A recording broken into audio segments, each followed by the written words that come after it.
Watch out! No! You ain't shoot my fucking baby! I'm going to recall that police shot and killed Ma'Khia Bryant last week. She was seen holding a knife, lunging toward another person. But her family has told us she was the one who called for help. 4:32 p.m., April 20th, 2021. That is the sound of absolute chaos erupting inside a home in Columbus, Ohio. It all started with a 911 call. You guys kids, grown girls over here trying to fight us, trying to stop us, trying to put our hands on our grandma. Get here now! Someone is screaming for police to arrive right now. We got these grown girls over here trying to fight us, trying to stab us, trying to put their hands on our grandma. Get here now. That frantic plea, that desperate call for intervention, was answered just minutes later. And when it was over, a 16-year-old girl named Ma'Khia Bryant was dead. You see Ma'Khia's face. A teenager who loved making TikTok dances. Her family remembers her as sweet, bubbly, a kid who wanted to grow up and be great. This is the image of a child. But for some children, the world doesn't allow them the luxury of being a kid. It forces them into crisis, demanding they grow up too fast. Have you ever had a simple argument that quickly felt like it was going to explode into danger? Think about the place you call home. Do you feel truly safe there? Because for Ma'Khia, the place she was supposed to be safest, her foster home, was a source of constant threat. She was in state care, removed from her mother, in a system meant to protect her. In her final moments, Ma'Khia was doing what she'd learned to do best, self-protecting, acting as the bigger sister in a fight that spiraled. Before we proceed, I want to know where you are watching this story from. Comment below with your city or state, and let's start a conversation about what we can all do to make foster care placement safer. We can call that discussion topic, Rethinking Safety, the Role of Community in Foster Care. The central question we must answer is simple, agonizing, and will follow us until the end of this story. When a child calls for help, why does the help that arrives end her life? You need to watch this until the end, because I'm going to give you two powerful, life-saving security tips that change how you approach personal safety in high-stress situations. Ma'Khia lived at 3171 Legion Lane. Reviewing the records shows this foster home was not an isolated incident. Since 2016, that single address had required police intervention at least 29 times. 16 of those calls were for children running away. This was not a haven. This was a crisis generator. And Ma'Khia was trapped inside. Welcome to True Crime Footprint, where we unveil the darkest mysteries and the most terrifying true crime tales. Kindly hit that like button, subscribe to this channel, and turn on the notification bell so you never miss any of our new stories. Your support keeps these stories alive. Ma'Khia's path through the foster system was defined by constant relocation. She and her siblings were removed from their mother's custody in 2019. After spending time with their paternal grandmother, she landed at the Legion Lane house just 5 months before the tragedy. This home was run by a foster family tasked with providing safety. But the records paint a different picture entirely. Her mother, Paula Bryant, argued publicly that the institutions responsible for her daughter had failed her. The facts support that. Ma'Khia was one of 20 children who died while in the care of Franklin County Children's Services, FCCS, since 2015. The agency understood that children entering care often exhibit behaviors stemming from previous trauma. They knew police calls were common, even required, for issues like running away. But the institutional failure here is specific. They put vulnerable, traumatized youth into a location with a documented history, a high-risk setting that repeatedly required law enforcement intervention. This was not a secure place. This was a continuous crisis zone. When an agency is specifically tasked with the care of children, and they place them in a home where the police have been called nearly 30 times in 5 years, what does the word protection actually mean? Less than a month before the shooting, Ma'Khia's own sister, Jania, was so distraught she reportedly called the police, threatening extreme violence unless she was moved out. This confirms the volatile, pressurized environment they were forced to inhabit. The home on Legion Lane was not an isolated incident. It was a chronic site of conflict the agency chose to maintain. The system, sworn to be the ultimate guardian, was instead the architect of the instability that necessitated police intervention. The system, tasked with protection, positioned the child for danger. The system, meant to offer refuge, provided a site of escalating conflict.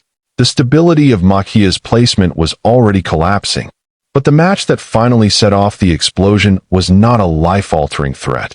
It began over something absurdly trivial, a dispute about keeping the residence tidy, specifically an unmade bed. The foster mother, Angela Moore, was not home.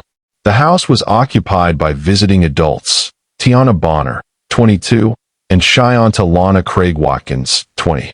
The demand to clean the residence, specifically an unmade bed, instantly flipped the switch from argument to crisis. We know from the previous chapter that the knife was already present, retrieved by Ma'Khia from the kitchen. This wasn't just yelling. The conflict had escalated past the point of return. Bonner called Craig Watkins, claiming the sisters were acting aggressively and threatening harm. Craig Watkins rushed to the scene and saw the 16-year-old girl standing on the stairs, armed. At 4:32 p.m., the 911 call was placed. Regardless of who placed it, and Ma'Khia's family insists it was her seeking help, the nature of the plea, mentioning trying to stab us, immediately flagged the incident as a highly lethality situation for any responding officer. Officer Nicholas Reardon, 23 years old, arrived at 4:44 p.m. He had a brief tenure in civilian policing, coming from military security training. His protocol was geared toward rapid assessment and threat neutralization. The confrontation that followed lasted an unbelievable 11 seconds. Reardon exited his cruiser, asking, "Hey, what's going on?" The body camera footage is explicit. Ma'Khia, armed with the knife, first drove toward Craig Watkins, forcing the woman to the ground. There was no hesitation. The threat was active and ongoing. In an instant, Ma'Khia pivoted. Her target shifted to the second woman, Tiana Bonner. The knife was raised. The movement was aggressive. Reardon had mere fractions of a second to decide. As Ma'Khia lunged toward Bonner, the officer screamed, "Get down!" It was the final, desperate command before the sounds of gunfire ripped through the afternoon. The immediate aftermath was defined by raw emotion. A man instantly shouted, "She was just a kid." But in those chaotic moments, the officer who fired saw something entirely different. This is where the narrative shifts from what happened to why it happened.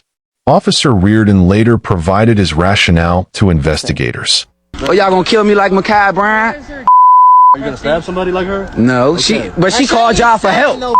You talking about? Get your goofy okay. And you just said that on camera. This going viral.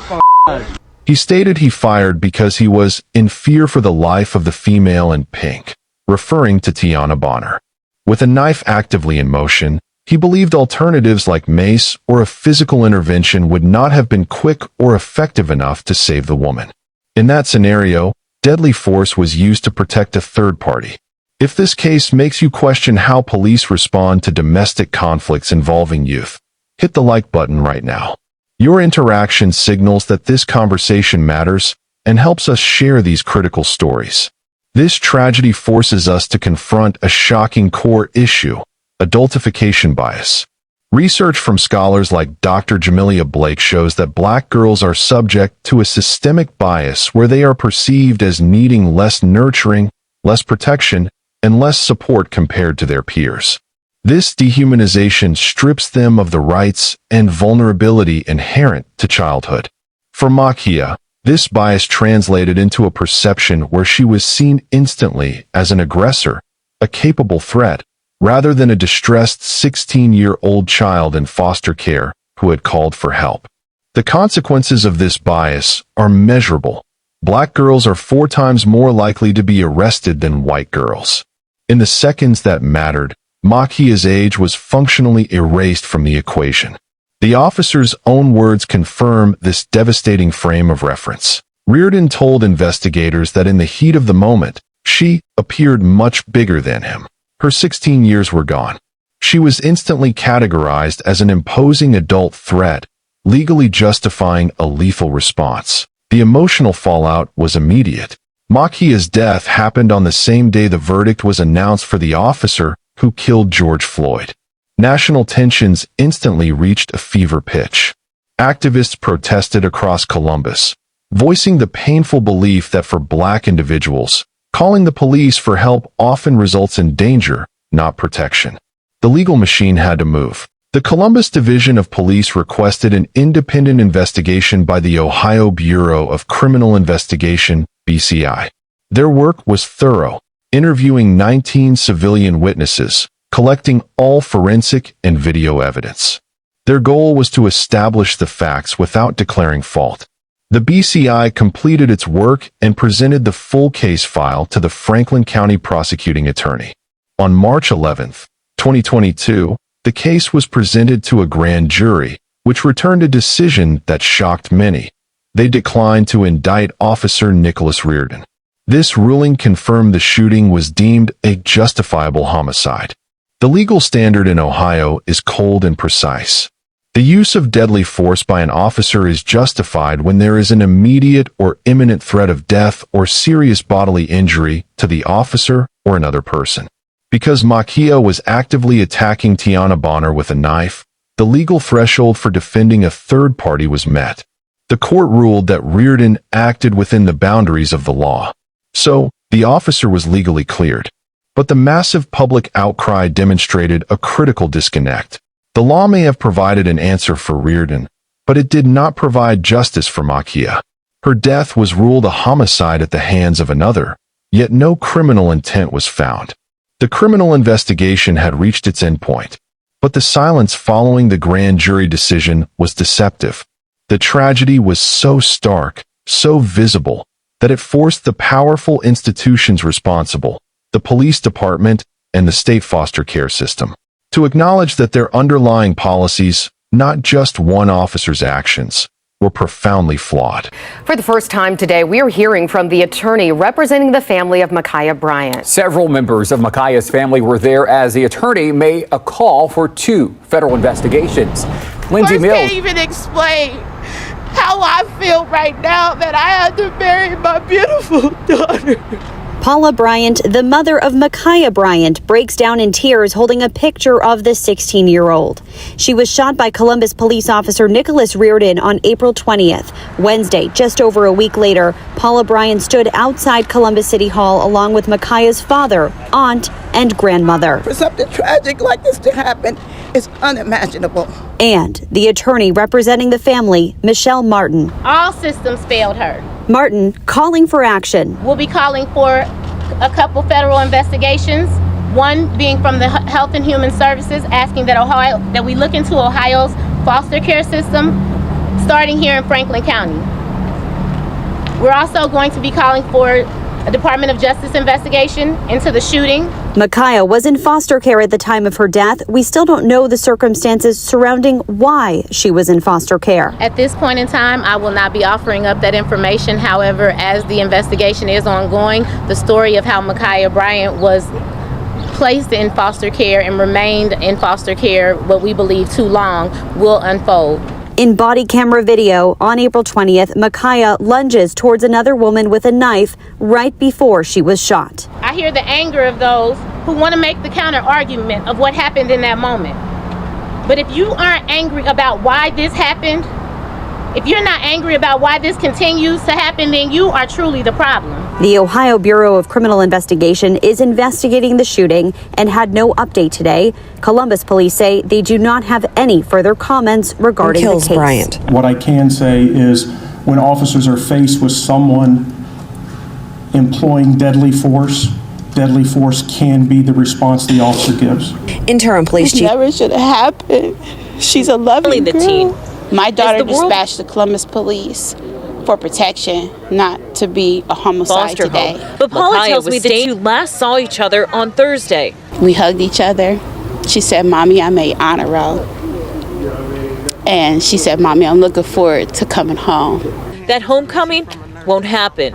But Ma'Khia Bryant's death became a painful, unavoidable catalyst. The tragedy was so compelling that the city of Columbus and the police division requested a comprehensive review from the U.S. Department of Justice, DOJ. The DOJ's resulting report provided a detailed path for reform, focusing on updating use of force protocols and enhancing data collection to increase transparency within the department.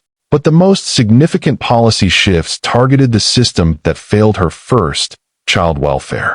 Ohio legislators finally acted, passing critical reforms that bore the undeniable footprint of her story.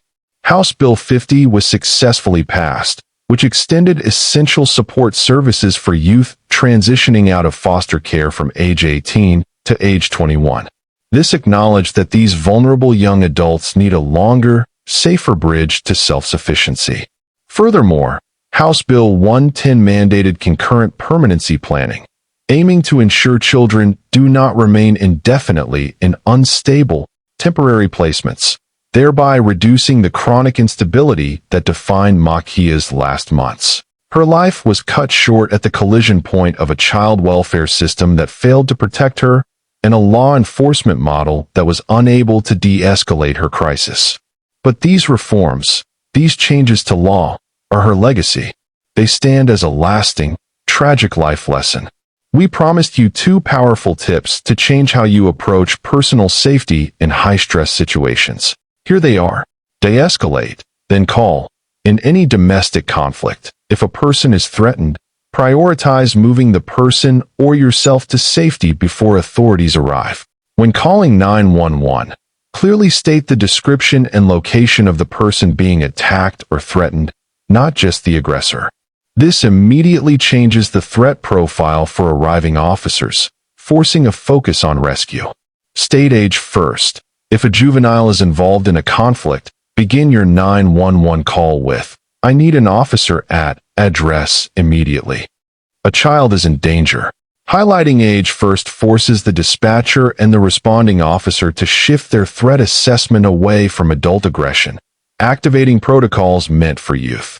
If you learned something profound about the foster system or the reality of adultification bias today, please share this video with someone who needs to understand the full context of Ma'Khia Bryant's death. And don't forget to subscribe to Unseen True Crime Stories. Your support allows us to continue these deep examinations, ensuring that these painful lessons are never forgotten. Our hearts ache for Ma'Khia's family. Words feel inadequate. But please know you are held in deepest sympathy and prayers. May you find strength and comfort in the memories of Ma'Khia. Thank you for watching, for your attention, and for joining us on this journey of reflection